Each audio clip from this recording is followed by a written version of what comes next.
He is risen. He is risen indeed. Ladies and gentlemen, boys and girls of all ages, welcome to Jesus Drone Show. Sit back, relax, and enjoy. You are a part of witnessing the largest drone show in the history of North America. It is happening tonight, right here in Manvel, Texas, at Jesus. So, Pastor Jason, we haven't talked since Friday. What do you think about the show? Well, it was worth the wait. Seeing Jesus on that cross on Good Friday, I mean, the magnitude of it was impressive. Yeah, it was the height of 6 Statue of Liberties stacked on top of each other. It was the largest display of Jesus on the cross ever. And yet it felt so personal and private as you looked up into the sky and witnessed that. Well, tonight we have 10,000 drones going up in the air to finish off the story. It's the most amount of drones for the most important day. It's Sunday. It's Easter. And He is risen. He is risen indeed.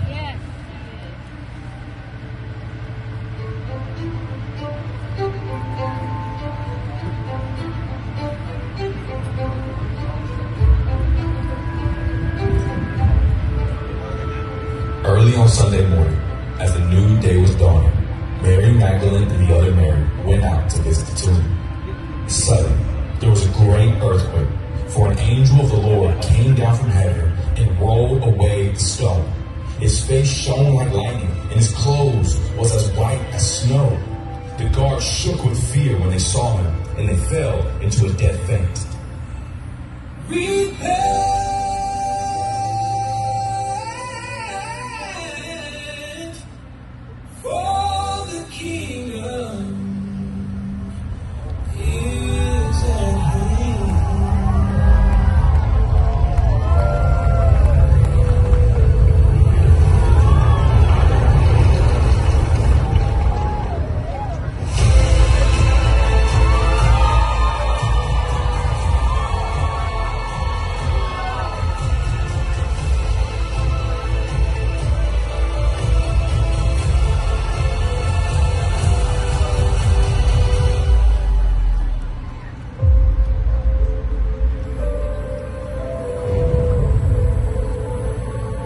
Peter and John ran to the site, expecting to find a body.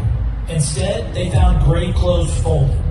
The tomb wasn't empty because someone stole him. It was empty because he didn't need it anymore. Death has lost its sting. The grave has lost its victory. The tomb was empty. He met them in their grief on a dusty road to Emmaus. They didn't recognize him at first, but as he broke the bread, just as he had done in the upper room, their eyes were open. It was Jesus. And then he vanished. While they were still talking about this, Jesus himself stood among them and said to them, "Peace be with you." He asked them, "Do you have anything here to eat?" Jesus didn't come back to scold them from running away. He came back to eat with them, to restore them, to love them. He wants the same relationship with them that he had before, a personal one. And he wants that relationship with them, and he wants that relationship with us. On a hillside, he gave them the charge. "All authority in heaven and on earth has been given to me. Go, therefore, and make disciples of all nations. And surely I am with you always, to the very end of the age." Then he lifted up his hands, blessed them, and ascended into heaven. "Men of Galilee," the angel said, "why do you stand here looking into the sky? This same Jesus will come back in the same way you have seen him go into heaven."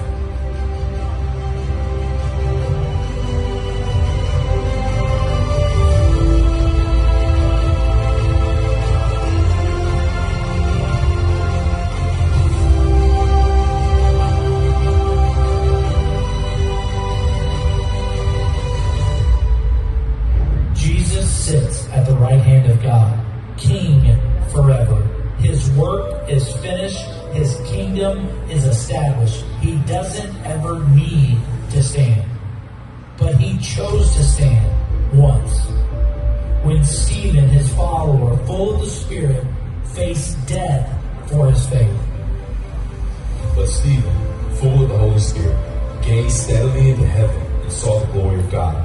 And he saw Jesus standing in the place of honor at God's right hand. And he told them, "Look, I see the heavens open and the Son of Man standing in the place of honor at God's right hand." Then they put their hands over their ears and began shouting. They rushed at him and dragged him out of the city and began to stone him. As they stoned him, Stephen prayed, "Lord Jesus, receive my spirit." He fell to his knees shouting, "Lord, don't charge them with this sin." And with that, he died.